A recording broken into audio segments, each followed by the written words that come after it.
like share wadwen je ye fakase ye won fa guo ma ebrepam je beje brother fe yakin kadi nyina enso ede ama ye ka wo se kase boya wuti no enam aba fontentan fidia wodo no nyina so Facebook abrante friends ADB na dawromenti uko Facebook abo my Liberty FM my MY now the Liberty FM aka ho bomode like share wadwen je ye fakase boye won so ya ade a ehia ye yie papa enti bomode nse wodi beguo na fi aboamba ne manyina nso no atumi akoyie ede ama ye kai wo se kase boyi ensama wodo pi ene yesi nkondwei ye kenkan ede ama wo so wanya bi atie aboamba ne manyina enso akoyie ensama wodo ya yede etudwa ebi ene se atoya TV mantam so afo ye ron monyamfo wo bedpeti brintum no ode afutuo di ama mbabunu nyina se ene aban no hyehyeye ya wode aba national apprenticeship program yi no wonom hwe na ve onya so mfaso sede be beboa ma oman no puntuo nso atimi agina ne nan so won nsam ye de ba wo kasebo yi mu wo kasebo yi mu no sanso ena osoafo ya wono ena hwe oman Ghana yapom den won sansam so ye yewura kwabra minta akando na yewura yi akasa de nsam atudwa ede nsam ena wo kan won nsam yede bana ve yede aba besom wo kasebo yi mu so ye nyina ye nim sam se na sen eyade se akwanhia edi ahemfire ewo man mu betia na no adam mofra ya wonom ekwa asore nhyiamudie yenim ne bae mofra be se dunsia akwanhia siye grabu wo mu nyina akọ opani bia kasa kwan pa be fa so na yetimi atu gadam we kuranya gadam sha akwanhia ase na kwan sa kwan kro no aso betim kro aso abo sika no de amoman no gene padi be bon komo na ya hwe kwan be fa so na fe yetimi adi sa adwuma yi eno achi ensempi awodo no aka ho yesi nkondwa yi no yaba kenkan ni nyina nso ede ama wanya bi atie ama wangu sade de ma esi ekọ ewo oman meka wo se kase boya ye kenkan no kenkan ni ya o te menka ewo kase boyi akenkan mo no eyeme osomafo kwame ousu tikesie k.o.t ana waso egusia wutie mi ma ye hye kase bo no ase yese kasebo no ase a na yese ase e de afiri osoafo ya wono na hwe oman Ghana apomden ene ho entotoye esu yewura kwamra binta kando ato ya TV mantam de se kuruguruguruguru wono na akasa ede ensam atudwam na yewura yi erkyerem se ene yi se wohwe oman Ghana na yewom no a adesuafo ya wono akwaje ntete se wono eba be ya apomden mu adwumayefo ya wono aboka akwakosua de trained health professionals ya wonum tifie aba se empem aduson 70,000 na we na dodo na da so ko nursing training ene ye wuo na anu na woso afo yi nensemu ode atudwa chem se ene wuwe sa adise ya wonum atifie ya wonum nya adwuma nya ya ha adwiri ye papa na wode ho sobo nso ebebo aban ya watwemche NPP oso no kokuruko aban ya na adwa da yi wonum twam yi se woma braso no envie makoma wotwe ya wono bedi akondwa so no empen ba ko pe na wono mfa apomden adwumayefo ya eno na aka ho bi amandei saa o hawo ne abededie atumi akoso ya adehia dodo no ano eda so etivie ya wo chem se ha adwen ye papa moma yentie wa bra ye rei o kire nsemu ene sade niema esi ekwo eba no se adehia dodo na wono etivie no a the previous takeoff criticized us heavily for leaving backlog, not even more than 2 years backlog. We were criticized heavily. Now, when they took office in 2017, their first time of recruitment was done in 2020. Hear me well. In their first 4 years, they did only one recruitment in the health sector, nurses, in 2020, major. That was even in December 2020 before the election, and they began their service in 2021. Now, after 2021, they never did any recruitment again until 2024. And then when they started the 2024 one, they never recruited. They left it onto us. And so now, as I speak to you now, this government is supposed to pay not less than 13,000 nurses, which they began the processes in 2024. So properly speaking, they did only one recruitment in the entire 8 years. We have not less than 70,000 health professionals that have been trained and are at home unemployed. Zero mbonyafo kwabna minta kando ana wote nkai na wamfane nsam no ansi wo adese wo san to aso kire nsem mu na wabra wo kasa na wo chem sendei aban yato aba yi ni de na ono na wo se oboa amande ndie manyina dimi afa ne tampa frama adehye nso ye ho adwodwoye enam so nti aban yi ni amanwodo akontease apam ya wonom hwe se obefa apomden mu adwuma yefo dodo na ya wonom te omayi mu de omakọ amanwodo be se dumiensa so na fe wonom akọ ya adwuma ho na no eba ne sa beboa ma omunsa atimi aso wombotom aboa ma ne manyina akonkan na wabra o kasa se aban no so no ene amangodo edisa ensa wosuo no ekamia kwa se wohwe apomden anim defo anadwumayefo ya wonom tivie so mbekọ no so a dodo na so kura no womani nje se wonom ebekọ na ekoba san so a ha adwuye papa na wabra wo kyerensem wo de moma yentie sansem pani sensen dwuma da jetino ni wura no.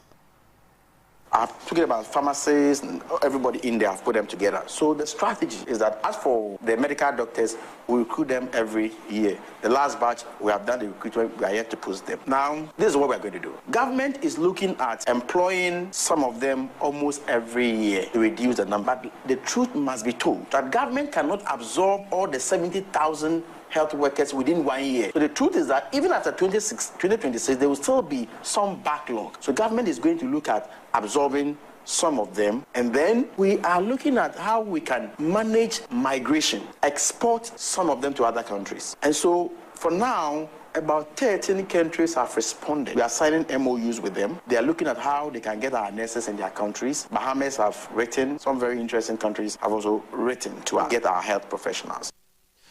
Zero on Wonyamfo kwabna minta akando ayo soafo ya wono ana hwe apomden wonsam so ewo mayimu ana wajebre achensama wodo atudwa chemsende no se niam nyina koyie na ntiase apam no wie peye de a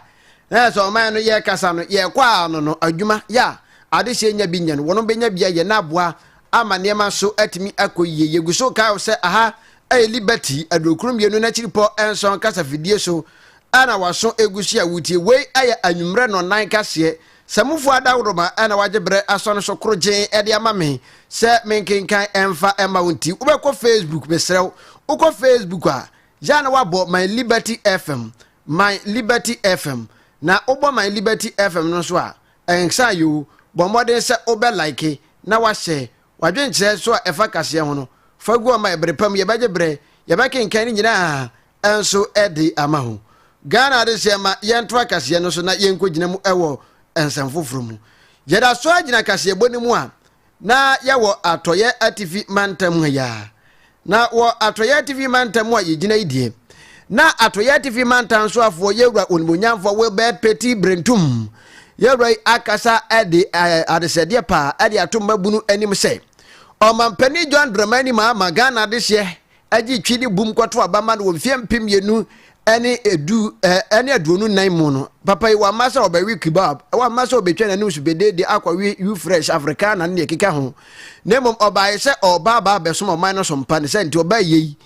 wade ne ya friend say national apprenticeship program ya aba ya sa national apprenticeship program no sa ne wo free SHS ya disuafo binom agent tie fa me kwano sa so na obi owo a na ne nje so obekọ school akwanya no so amma so obekọ school ne dia ne se babu no besua adwuma aban no de safo no nyina eto adwuma mkwa wabra wonom entua kapre enti wakache emabu no se wonom fa wo ho enhyem ensemi beto dwa wabra na wotwi mu wonom anase obodwa data wato ya TV mantamu na fe wonom epaw national apprenticeship program ewontoma ewo atoya TV mantamu ena yewru munyamfo Wilbert Petty Brentum wabra ode na no disem eto dwa no okasa kire ensema wudu mu sei ekire Yewra John akonya ba biem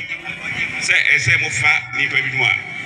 apprenticeship program we ebeba beya wonwa eye nuan kuma went to me anko secondary school ekwan ba kwa na mienu bi so no omo benya akonya omo asua bibi omo tumi ede aboa oman no if say resetting agenda no ene say ye nyina ese yetumi eboa meko ni baba ko entumi ye nyina ebo mu ne ye ni nyina ebo mu aye dia na say maguru no uja omu a enye ye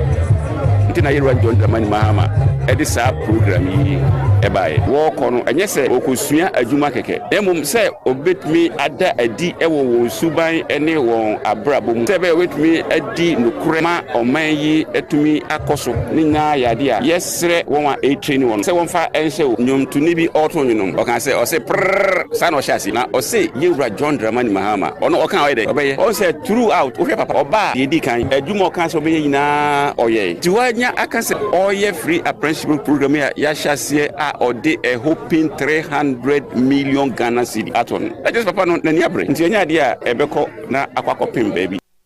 zero won monyamfo we bad petty brentum e atoya TV mantam so afo ono enade ensemi nyina no atodwa na wodwumadie no ase Director for Administration Mechem National Youth Authority NYA Openi Emmanuel Anaman Mensa enso kasaye na wonin kasaye mu ena ode atodwa se ohwe National Apprenticeship Program ya abeya ayade se aban woteso no asese dia base ode boa atu ena minisika ya mede kosia adwuma ena me ko ye master so obeje misei nanso minisika mede kotua enwa chi nso na obi wo nso kura no a adwuma no onyaye obekopa nanso osusu se okọ abo ebebo no no de entende aban no abase obwa na waye we ama mabunu so ho adwoyen na ye nwan han ye pa ya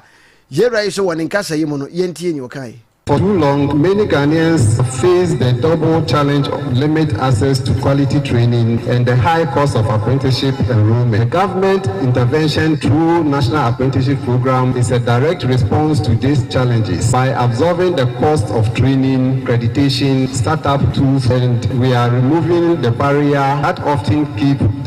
young people from achieving their full potential. The role of the NYA in this program is to ensure the beneficiaries are not only trained but also mentored, guided and integrated into broad youth development strategy. Ane ya oti ye Director for Administration National Youth Authority NYA ora Emmanuel Anaman Mensa ana wote se ode sansemi atudwei na ne krakra mu atoye achievement openi ya ono ne coordinator Edman National Apprenticeship Program ayura Jesse ya edu ono so kasa na okirem se bia na ya omabunu no bi wo ho a dwumadie ya wono ma sha ase ya na anu adai wono de adehie ya ama masters kwache omadwuma yi bia na obi pese nko beba bi pa ode ne ho behiem nanso wantumi ya ma no se we no enye dwumadie na wie ye kora no nti adehie nko so anteku enche akwanya afoforo beba ya wono mbekọ so afa adwuma yefo akopem se mabunu ya wono mo Ghana nyina obi abenya adwuma ye enti eno ho nsem ebi na moma ye ntie ne nsem bi program we need ending dates. We will really up so say you interest from Ubia. This phase we are looking at this you be employ for over 10,000 nationwide. And go ya aduma few we are this are employing for over 100,000 10 times employ more this phase. Until we are going for it to bear 400,000. So say in your application be it is a phase we won't can you can still apply. There is a new window you be this year. Say November, December, the next window. I'm be away interest be aba na ye do ma for training mu a na ye do on be form ni amomo apprentice samo much more program we enye NDC program do na kan manifesto ho no e program a sisi aban no kina podi a share the National Youth Authority nsa nti e program a National Youth Authority na be run na isa aban ko na aban bakra National Youth Authority ndi e wo ho ti program we be program on be run ya to say na make no ye interest from the youth make say person isu and the program we enti atoya TV mantam coordinator Edema National Apprenticeship Program ayo reference Jesse ya edu ana ode nsemi nyina no atudwa ama wonso wanya biatie na wanwusa ne niema esi ekwo ma yentwa kase do so na yenko ginemu ewo ensem foforo ye kai say ha ye liberty adokurum yenu na chiripo enso kasa fidie so ana waso egusu ya wuti na Archbishop elect Professor St. Silas principal onokro ya president Edema Apostolic Favor Bible School at the Global Embassy Network ya ne headquarters ewo USA abrochimemu na papa ana akasa ede nanu disem atudwa afa abayi ne fa ya oye the title is na anwa da ba ne se nkomhye ne awonsansam aban no ba say ne wo yosofo wo man mo be hye nkom ya efa mpadifo ho a ne bomoden na vaso go ya wono mate no fa kɔ hɔ na wonom so ne so ma ne man koyi na no ana wabra se ne wode wani akirem ewo bibia ne mpatamu a wonom edi afisia na ya etroso enum mekire True Anointing Victory Church wonom edi mfinsia enum ana afi Apostle Victor Mensa ono so wabra ohye ne dwumadie asese osofo pani no na je se wanya mfinsia makomako aduonu ewo otwa adwanu na mpani se enipa ya de osaye di obodwa data de shefa e de bo papa abaso na no emu na Professor St. Silas awone se munu wakasa achensema wudo mpa titiri ne na no ada nkwamhye wonsam ya eba no ombayi mu no na mama yentie wabra okasa no de nse tudwa bitimi aboa ene se me se ma sore dem na nyame yi bibia kire me na me fa ka ana me de message na bre nipa na nipa be yenhwehwemu no enso nyame yani yenti ase se enye danya bone befra but the fact say ebia befra from nje se nyina ya bone enti mpanifo bu bi se so bomo aboa bone no wa hwia no ma abopa ya dai abetwam enti sa asem no nko ade me de me hunu mu henya de se beboa emoa ye betime hu metime nya okwan pa afa so ni nyina se Christian Council ankasa wo man no no ekwan bi so dunu bi omodwumadie no omuntime nya ne yie ena ema aban na ankasa de na no banka we nke Christian Council edwuma enye amanyoseme na enye Ghana mamranka Christian Council edwuma sango muti tumi toto nyoma ye wo sa kwan no na Christian Council no mo Ghana ha de okay mo na Professor St. Silas etwane samso no na openi ya ninti oba ye ebe boa ye wodwumadie ya ni mfinsi adunu ya odi ewo nyamedwuma mu no wono pagya ne dibremu ekoye no apostle na je so somafo ya ne odi ne dwuma na no nam so ema Professor St. Silas enso ekasa ye ede afutuo pa ede ma apostle apostle se Victor Mensa sende wono ma pagya ne dibrem aye na apostle wo moden se ne dwumadie bi obedie no besefata Kristo na Kristo nso atimi aboa no yie pa tu amede ma sofo Victor ne se nyame ehunu dwumadie awudi na nyame esan pagyawa na je so dwumadie fo na asha wonsa edum ne bi na suafo ne di Yesu ekire no no me disciples ba emu no ebenya apostles meaning so dwumadie foforo na ye den ehye o munsa nti efiri ne dai ko no dwumadie foforo ne asande ahye ne nsa ehwe se nyame hwe se do de ahye ne nsa no obaye no aye ne yie ye nuan mo sofo no adwuma na ye ofre untimi fa openye so ga so do pe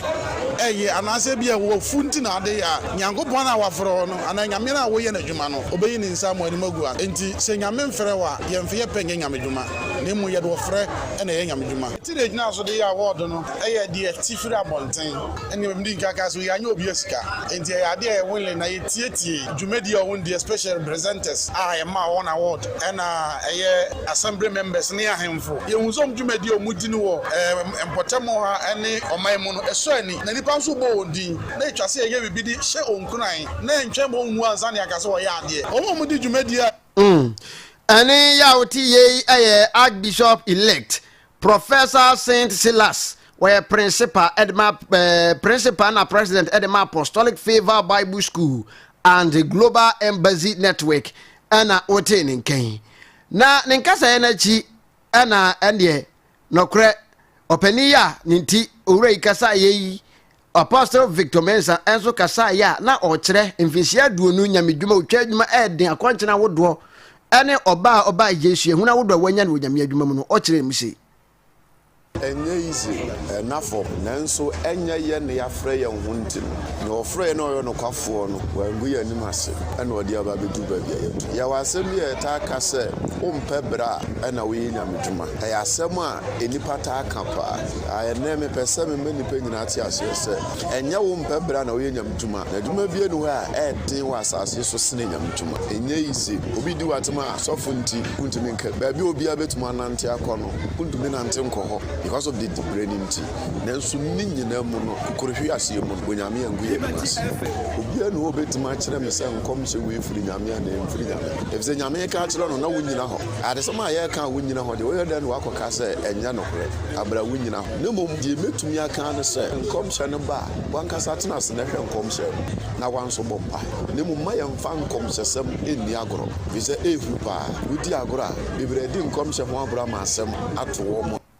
Na ne kura mu apostle mensa ade adesede pa emma mabunu se ba bia wiase aduri ni wonom twe won mfiri akwan boni nyina ho na afi wonfa won ho emma Kristo na Kristo ni won mudwuma eno achi wosan so ehya wofo enkura se wonom emfa entete pa enua won mam se na be ya daache no wobetimi agina brane awie peye na womaye ntie ne nsem no bi.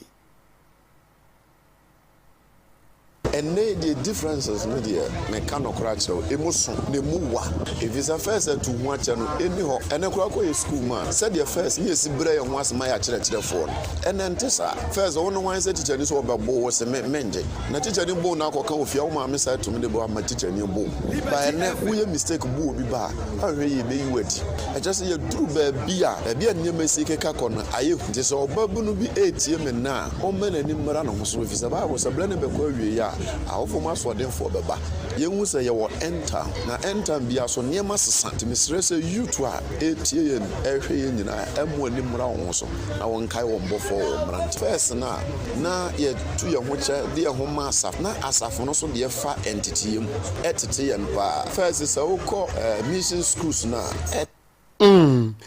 enti eno ho SMB eno no eni ya wotie ye Apostle Victor Mensa ana wate ne nka se ode seba hodo ye te saro atudwa liberty adokumienu na chipo enso kasa video so ana wasugushi ya wutie ye ka se kase ya wasugushi aye no nan brem kase ne se mufu adawro ma waje bre na fi wasore sokroje ede amaye no eno ana ye de ema wo se kase bo ye twa kase do so na yakwa kogirem ewo enzemfoforo mu na enzemfoforo ya ye kogirem no ye kɔ akwantempo awodo so na se bu betia de se yesi akwanhie we asiwa ha obetia de se yesi we asiwa ha obetia de se yesi we asiwa ha ha adwi ye papa na enam so ema ye kasai opani baako ya wakwadare ewo akwantempo ene eho ensensemu onimdie ye papa na opani eba ne ese insurance ene eho ntoto ye nso a ye kasai ohun nimdie ya wakwadare ewo ho wabodi abrepam no mede na bodi nyina so ebetu edwa mayankwa ahoma no so na ye ne yewura Ebenezer Forsen emonkomo na ye nhwe kwanpa ne nsusu ya watwera to ho e de amansam twerefo se ye ntompete yewura otemenka mwadwo ya me de bibi aboko de nyame adoma me ho ye pa na wase nyame adoma me ho ye yanya krata tentente ya watwero titiru pa ne se esanse wudi djuma watro ya TV mantem wanti yenso ye nya ye papa okrata wachura abade nyina ne tia wamu ebre ne nti bone tofa emaye hello temenka ye tie okrata no ehun tofa bo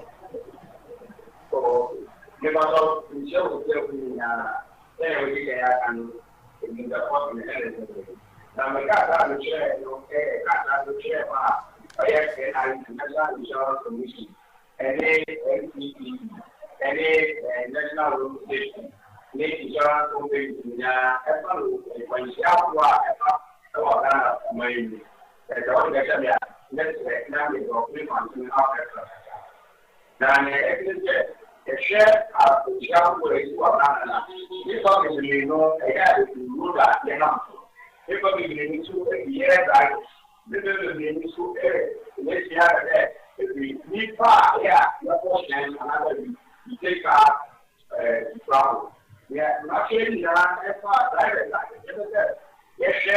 insurance company,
So, hello, you're right to make car. When I walk, ni titru ne botaye pa ne say bet nyabra kwansia se afro mayimu. Na mayanhwe wo won se mayimu no titru yediem ne yepe. Ato ya TV mantam yen se dante akwansia bia wo ha ne yempe bi nso ha. Osusu se science se de ya wo hwe se nkambanifo be ye de aboa no. Ekwan be boten pa na be fa so aboa yen ama akwansia anu ase abre.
Era ebrano ntina nke ododo na ye beka berepam ye besan so ene wa bonko mo mefa wonsi wa ha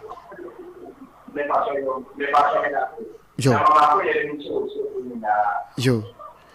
opani ya ye ne no ekobo nkomo yi oyo opani a wakwadare pa ye pa ba ne se oba